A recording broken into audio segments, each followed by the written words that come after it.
আজকে তোমাদের সাথে মটনের একটা দারুণ রেসিপি শেয়ার করবো। মটনটা খেতে খুবই সুন্দর লাগবে আর খুবই দারুণভাবে গলে যাবে।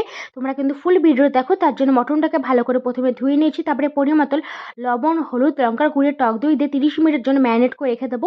তারপরে কড়াই দিয়ে দেবো তেল। তেলটা ভালোভাবে গরম হয়ে গেলে কেটে রাখা আলু দিয়ে পরিমাণ লবণ, হলুদ দিয়ে ভালো করে নাড়াচাড়া করে লাল করে ভেজে আমি তুলে নেবো।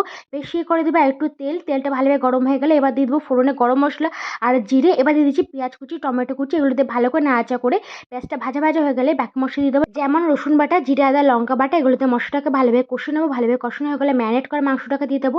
এবার মাংসের সাথে মশলাটাকে ভালোভাবে কষে নেবো। 70% ভালোভাবে কষে গেলে বাকি মশলা দিয়ে দেবো, যেমন পরিমাণ লবণ, হলুদ, ধনে গুঁড়ি, লঙ্কার গুঁড়ি। এগুলো দিয়ে মাংসটাকে ভালোভাবে কষে নেবো। ভালোভাবে কষানো হয়ে গেলে গরম জল অ্যাড করে দেবো, দিয়ে ঝোলটাকে 40 থেকে 50 মিনিট মতন ভালো করে ফুটিয়ে নিলে আর মাংসটা সেদ্ধ হয়ে গেলে কিন্তু রেডি আমাদের মাটন কষা। এভাবে মটন রান্না করে খেতে খুবই ভালো লাগে আর খুবই সুন্দরভাবে সেদ্ধ হয়। আর ভিডিওটা ভালো লাগে কিন্তু অবশ্যই লাইক করতে। আজকে আমাদের সবাইকে টাটা।